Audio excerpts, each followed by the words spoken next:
Buenas a todos, chicos y chicas. El día de hoy estaremos retomando estas clases de aprendizaje de la materia de la lengua castellana y avanzando con nuevos contenidos para que podamos alcanzar un aprendizaje en que se puedan abarcar en su totalidad o lo más cercanamente posible todas las bases de lo que es el español y la forma de comunicarnos y de escribir y de expresarnos. Bueno, para iniciar con el tema, estaré mencionando de que tiene mucho que ver con los temas que ya se han visto anteriormente en las clases pasadas, que son lo que es la oración subordinada, las oraciones, los enunciados, los verbos, los tipos de verbos, ya que hace parte fundamental de lo que es el lenguaje y de la forma en que utilizamos ese lenguaje para poder comunicarnos con los demás. Bueno, para empezar, iniciaremos con el tema de la puntuación.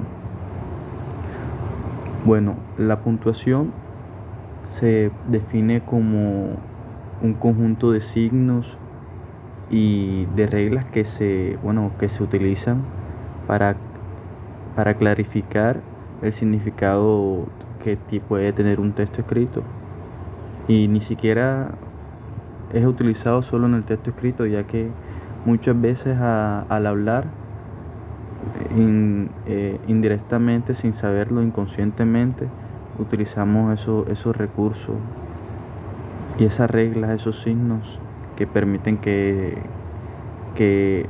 ese significado pueda ser un poco más clarificado. Bueno, su función principal, el de la puntuación, es el de separar las palabras y las oraciones para que esto pueda, como ya se mencionó anteriormente, facilitar la comprensión del lector. La puntuación como tal incluye signos que son como el punto, la coma, el punto y la coma, los dos puntos, el paréntesis y el guión, entre otros. Hay que tener en cuenta de que la puntuación es demasiado esencial para que pueda haber una precisión y una claridad en lo que es la comunicación escrita, debido a que esto lo que hace es que se puedan evitar ambigüedades y malos entendidos, y que se pueda permitirle como al lector o al interlocutor, que es la persona que recibe el mensaje, cuál es el ritmo y el tono del texto, de lo que se está tratando, de lo que se está hablando. Además de que la puntuación es fundamental para lo que es la coherencia y la cohesión textual, que es un tema de que ya estaremos tratando más adelante,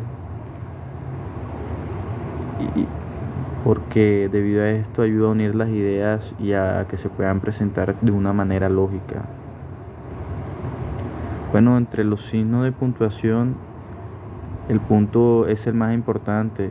Este, como tal, indica de que es el final de una oración. El punto siempre va a indicar de que es el final de una oración, sea un punto seguido, que es para continuar la secuencia de otra oración, o un punto y aparte, que sea para terminar una parte del texto, ya sea un párrafo o una oración. Esto quiere decir de que, como ya se mencionó, se da solo hasta el final de una oración, es donde se encuentra el punto. La coma como tal, como la vemos aquí en el ejemplo, se utiliza para separar elementos en una lista o para indicar una pausa breve en la lectura. Como se ve en el ejemplo, se menciona que me encantan los libros. Ahí se pone la pausa. la música y el cine. Como se ve, hay un listado de palabras que serían libros, música y cine. Entonces lo que se hace es, para separar las palabras se utiliza la coma. En este caso vemos que la coma se utiliza antes de música para separar esos dos elementos que son independientes el uno del otro. También la coma sirve para indicar una pausa breve en la lectura, como en el ejemplo que se presenta a continuación. Después de cenar, se hace la pausa, salimos a pasear. Así se puede transmitir el mensaje de una manera un poco más acertada. Por su parte, el punto y la coma se utilizan para separar oraciones también relacionadas, pero estas ya contienen comas, como es el ejemplo de visité París, coma, la ciudad de la luz. Y si se quiere hablar de otro lugar, entonces lo que se hace es que se utiliza el punto y la coma y se sigue hablando de otras partes. Y Roma, coma, la ciudad eterna. Otro ejemplo podría ser aquí, punto y coma, Grecia, el país antiguo. También sirve para separar elementos en una lista, esto cuando ya contienen comas, como en el ejemplo de que los países que visité fueron Francia, coma, donde conoció a mi esposa. Se hace la utilización del punto y la coma y se vuelve a retomar otro país y se hace mención de otra experiencia. Por su parte, los dos puntos se utilizan para introducir una lista o una explicación, como en el caso de los ingredientes necesarios son, y se introduce lo que es la harina, el azúcar y huevos. Se está introduciendo una lista. O también pueden servir para introducir una explicación o un ejemplo, como el amor es un sentimiento complejo y se quiere explicar. ¿Por qué? Porque implica cariño, respeto y compromiso. Y se ve que antes de la explicación se encuentra la utilización de los dos puntos. Hay que tener en cuenta que la puntuación es un elemento que es fundamental en la escritura, ya que ayuda a clarificar, como se mencionó, el significado del texto y que se pueda facilitar mucho la comprensión del lector. Esto porque la puntuación, el uso debido de la puntuación permite que la comunicación sea más efectiva y que se puedan así mostrar o presentar lo que son las ideas de manera más clara y con coherencia, de manera más coherente.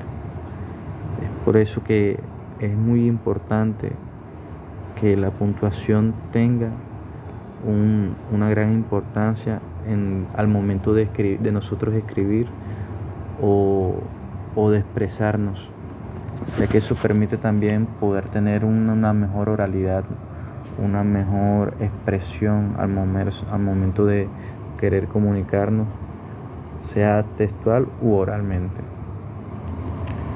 Siguiendo con otro tema que también es muy importante, serían los conectores lógicos. Bueno, y se preguntarán, ¿qué es esto de conectores lógicos? Bueno, los conectores lógicos son como tal elementos fundamentales que hacen parte de la estructura del discurso. El discurso es todo aquello que nosotros utilizamos para poder expresar o emitir cierta opinión y que componen ciertos factores, ya sean biológicos, físicos, psicológicos, emocionales, contextuales. Pero en sí los conectores lógicos permiten unir ideas y expresiones de una forma que sea más coherente y lógica. Estos conectores, bueno, son palabras o frases que se utilizan para que se puedan establecer relaciones entre lo que son las ideas y que se cree una estructura coherente y que guíe también a lo que es el lector o el interlocutor a través del discurso. Bueno, existen diferentes tipos de conectores de estos conectores lógicos, y cada uno cumple una función, una función específica. Como vemos en el ejemplo de los aditivos, tenemos algunos como además, en el que se utiliza para agregar información adicional, como por ejemplo, me gusta leer libros además de ver películas. Es decir, de que está agregando una información adicional, porque además de decir de que está leyendo, de que le gusta leer libros, también le gusta ver películas. Y en este caso también tenemos los contrastivos, que en el ejemplo por lo menos se tiene en cuenta uno que es sin embargo, en el que se utiliza para indicar una contradicción o un contraste. Quería ir al cine, sin embargo no tenía dinero. Ya vemos que en este caso hay una contradicción, porque a pesar de que quiera ir la persona al cine, no puede porque no cuenta con dinero para hacerlo. Otro conector importante es los causales. Bueno, en este está un ejemplo de por qué. Bueno, en este ejemplo se indica de que se utiliza más que todo para la causa de algo, como en el ejemplo de estoy cansado porque no dormí bien. La causal es que no ha podido dormir bien, y eso conlleva a que se dé la justificación de por qué se encuentra cansado, y por eso el conector de por qué funciona ideal para este caso. También tenemos los consecutivos, que se utilizan para lo que es indicar la consecuencia de algo, como por ejemplo el que se nos muestra que es por lo tanto. La consecuencia de no pasar el examen, como se ve, no estudié, por lo tanto no pasé el examen, la consecuencia es que no estudió. Es decir, que por lo tanto también funciona en este caso como una pieza importante para que se pueda transmitir esa información de una manera más coherente, que se justifique la intencionalidad. La importancia de lo que son los conectores lógicos radica en que permiten crear un discurso coherente y lógico, y que se eviten ambigüedades y malos entendidos. Como se mencionó anteriormente, estos conectores ayudan a guiar al lector a que se puedan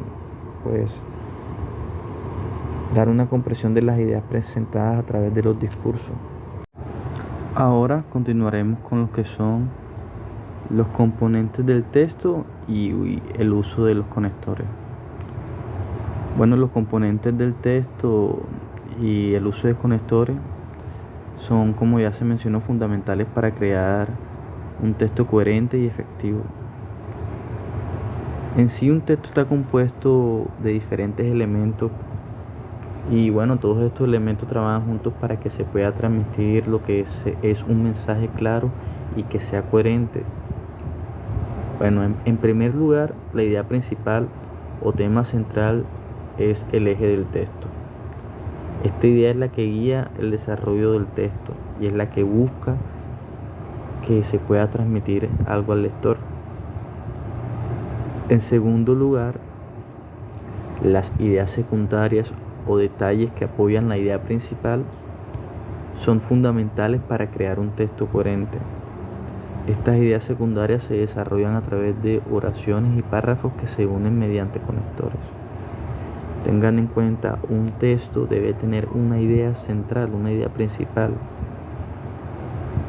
que sea el eje central, que sea el núcleo del texto. Y a esta idea principal se ven se deben integrar otras ideas secundarias que permitan argumentar lo que se está hablando con la idea principal. Está con la intención de que se pueda enriquecer el texto y que, como se mencionó, se pueda desarrollar de una manera que sea un poco más sencilla y que utilice otros recursos o elementos como son los conectores. Como se mencionó, los conectores son palabras o frases que se utilizan para unir ideas y oraciones y que se pueda así crear como una estructura coherente y que sea lógica. El uso adecuado de los conectores, es crucial porque permite crear un texto coherente y fácil de seguir y que se puedan establecer relaciones entre las ideas y la estructura lógica y una guía hacia el lector. En los componentes y el uso de los conectores son fundamentales, muy fundamentales. Y uno de esos componentes puede ser como por lo menos, o por ejemplo, las palabras polisémicas, que son palabras que tienen múltiples significados. Es por lo menos la palabra banco, que puede pensarse que es un asiento, pero también puede significar que es un recinto financiero donde se deposita dinero.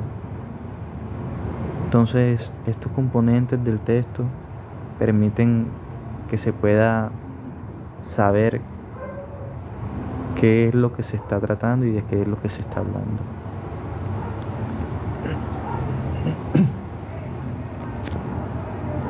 Para seguir, continuaremos con el acento fonético y la tilde.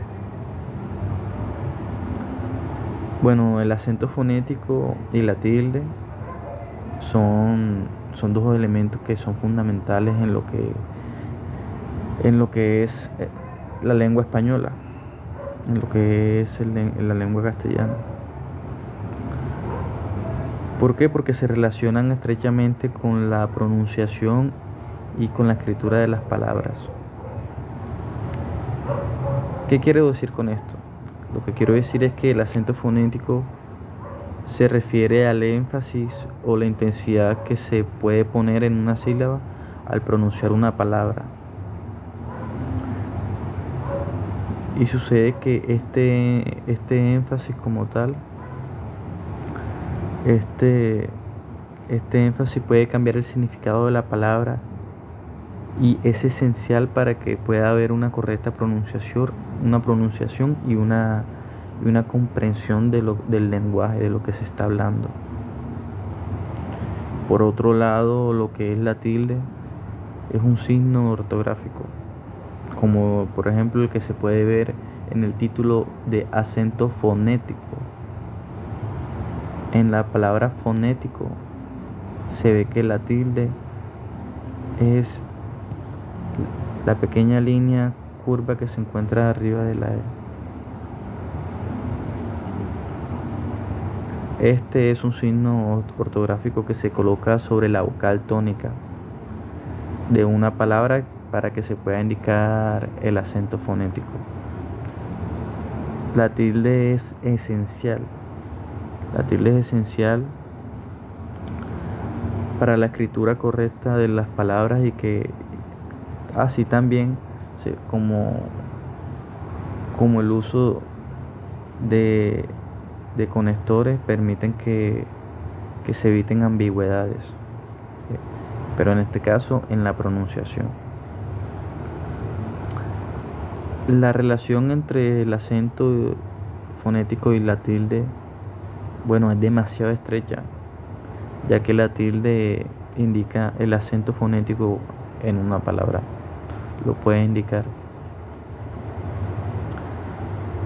Pero hay algo, es que no todas las palabras que tienen acento fonético llevan tilde. Por ejemplo, las palabras sí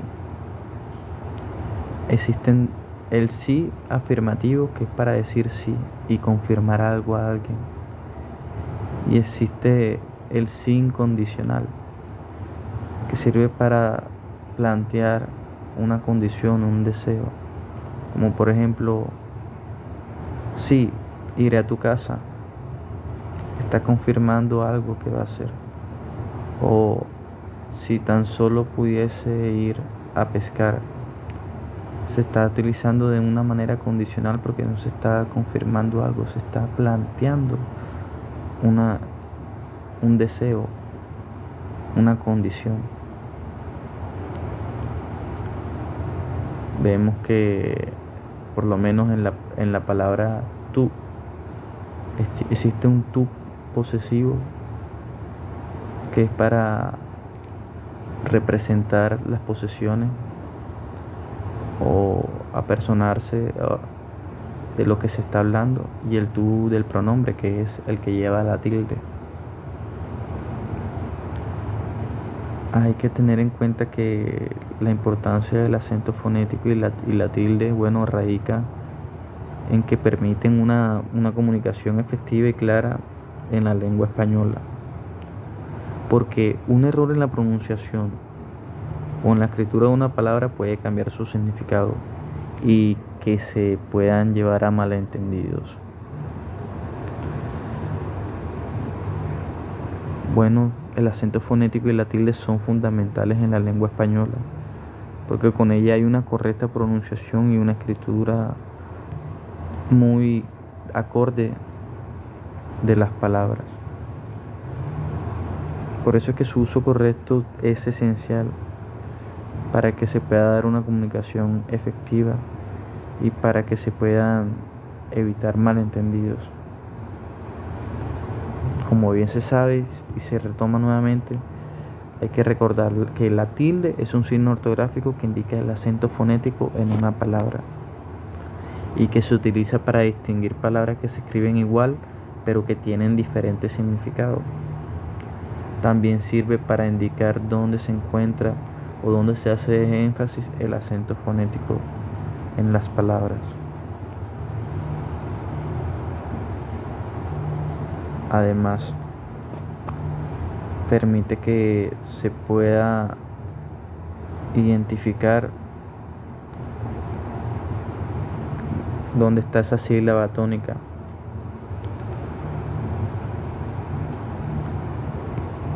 La sílaba tónica. ¿Qué es la sílaba tónica? Bueno, es aquella que lleva el acento en una palabra.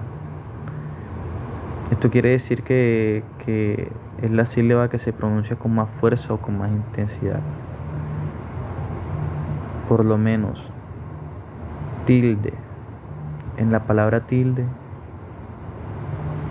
la sílaba tónica es til, porque es la que más suena de las dos. Por lo menos, en la palabra fonético, la sílaba tónica es la sílaba ne, porque es donde recae la mayor fuerza, la mayor intensidad. Fonético. O en acento, la sílaba tónica recae en la sílaba sen, porque es donde más fuerza o intensidad tiene. Por su parte, lo que es la sílaba átona, esa sílaba es aquella que no lleva el acento en una palabra. ¿Esto qué quiere decir? Que es la sílaba que se pronuncia con menos intensidad. Por lo menos en la palabra tilde, la sílaba átona es de, porque es la que menos fuerza o menos intensidad tiene.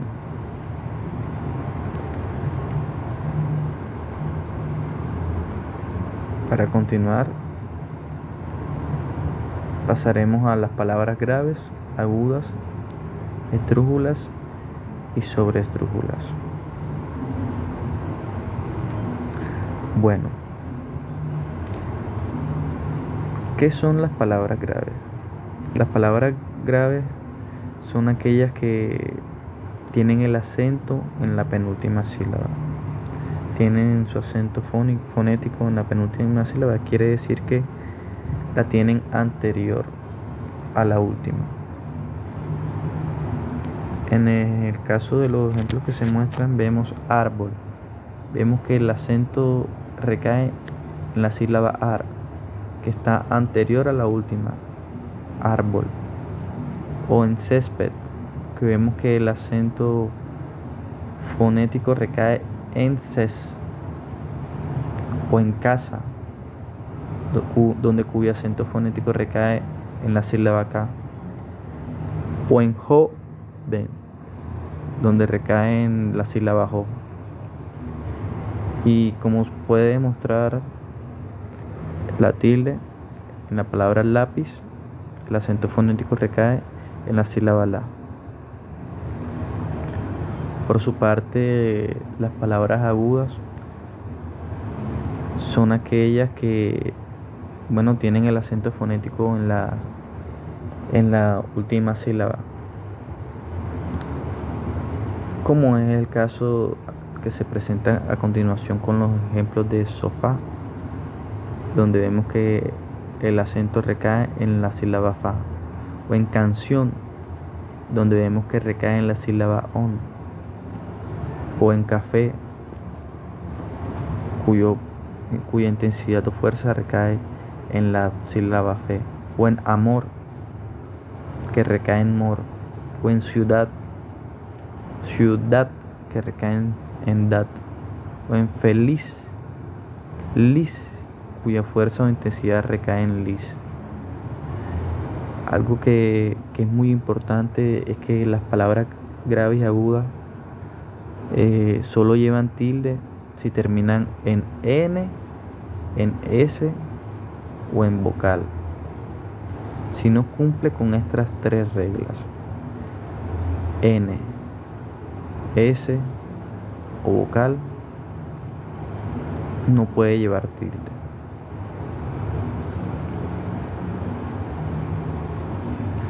Por su parte, lo que son las palabras esdrújulas y sobresdrújulas, estos son tipos de palabras que se clasifican también según la sílaba tónica,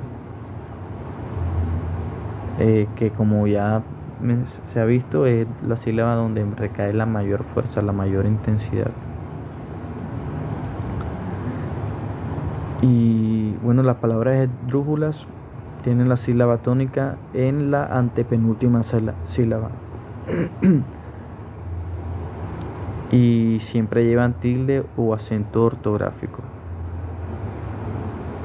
que viene siendo lo mismo que la tilde, el acento ortográfico, como es el caso de la palabra médico, que vemos que está tildada en la penúltima sílaba, al igual que en árboles, pájaro y práctico.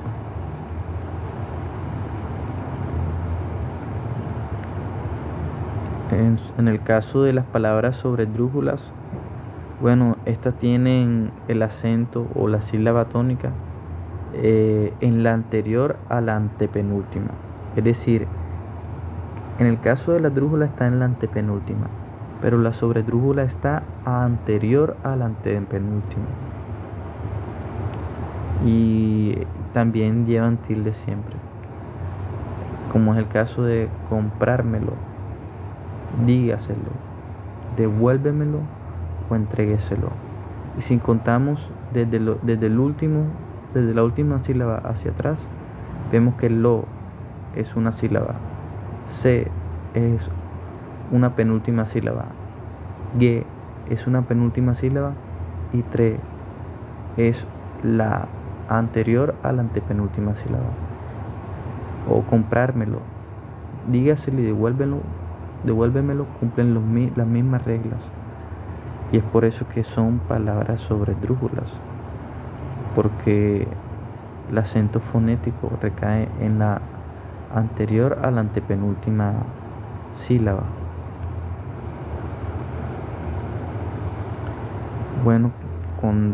Con esto es importante que se pueda destacar que la posición del acento en una palabra es fundamental para la pronunciación y para el uso correcto de lo que es la tilde. Así no se cometen errores ortográficos y se puede hablar de una manera apropiada, en que se puedan comunicar mejor las ideas.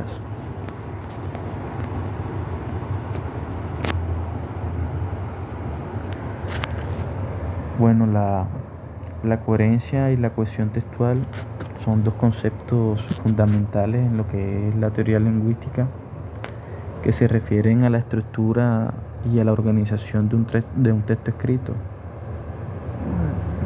Bueno, la coherencia se refiere a la relación lógica entre las ideas presentadas en el texto, mientras que la cohesión se refiere a la conexión. Bueno, se refiere a la conexión entre las palabras y frases que componen el texto. ¿Cómo así? Es que esto quiere decir que la coherencia textual implica que el texto tenga un propósito claro y que las ideas estén organizadas de una manera lógica y consecuente. Esto se logra mediante el uso de conectores lógicos como por lo tanto, sin embargo, además, que ayudan a que se pueda establecer relaciones entre las ideas y que también se utilice el lenguaje de una manera clara y precisa, en que se puedan evitar ambigüedades y malos entendidos o malentendidos. La cohesión textual, por otro lado se refiere a la conexión entre lo que es las palabras y las frases que componen el texto. Y esto se logra mediante la utilización de recursos como la repetición, la sinonimia, la antonimia, la metáfora, entre otros elementos. La cohesión también se puede lograr mediante la utilización de conectores gramaticales como la conjunción, la preposición y la interjección. Lo que se quiere decir es que la importancia de la coherencia y la cohesión textual radica en que permiten al lector seguir el hilo del discurso y entender el significado del texto. Un texto coherente y cohesionado resulta para el lector más fácil de leer y de entender, y que tenga una estructura y organización. Algunos elementos que contribuyen a la coherencia y la cohesión textual son la estructura lógica del texto, la utilización de conectores lógicos y gramaticales, la repetición y la variación de palabras y frases, la utilización de recursos retóricos como la metáfora, la sinonimia, la claridad y la precisión del lenguaje. En sí, la coherencia y la cohesión textual son fundamentales para la comunicación efectiva en la escritura. Un texto que carece de coherencia, que carece de cohesión, puede terminar siendo confuso y difícil de entender, mientras que un texto bien estructurado y organizado puede transmitir ideas claras y precisas.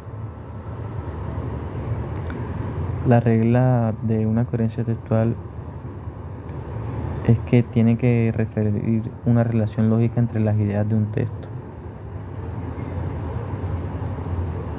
y que se deben unir las ideas mediante conectores.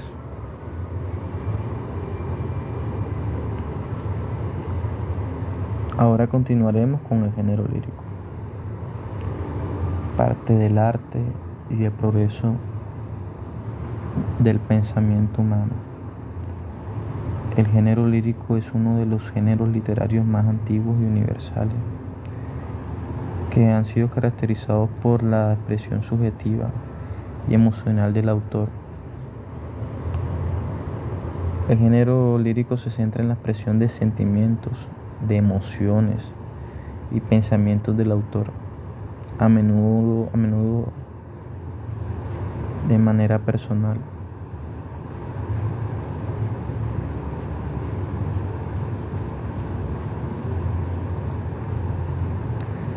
Y de manera subjetiva. Se caracteriza por el uso de un lenguaje rico en imágenes, metáforas y en símbolos que buscan evocar como tal una respuesta emocional en el lector. Entre los tipos de género lírico está la oda, que es un poema que expresa admiración o alabanza hacia una persona, lugar o cosa. La elegía, que es un poema que expresa tristeza o lamento por una pérdida. El soneto, que es un poema de 14 versos que explora un tema o emoción.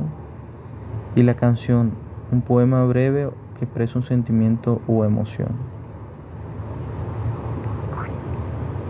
Cabe resaltar que en la actualidad el género lírico, sigue siendo una forma popular de expresión que aporta bastante a la literatura.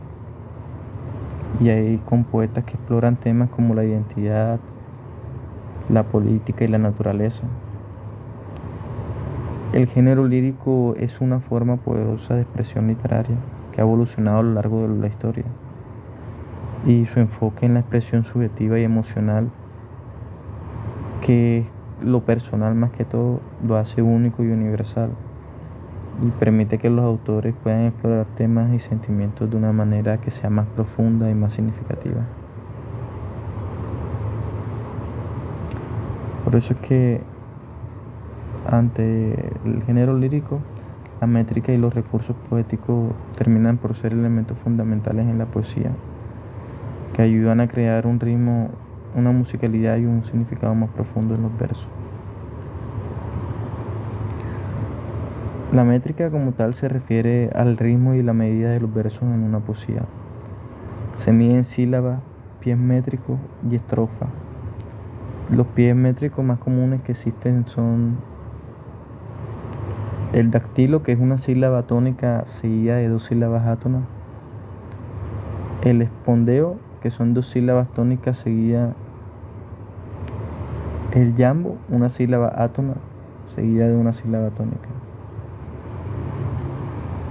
Entre los recursos poéticos, que son técnicas literarias que ayudan a crear un efecto estético y emocional en la poesía, tenemos la metáfora, que viene siendo una comparación entre dos cosas sin usar, como semejante a.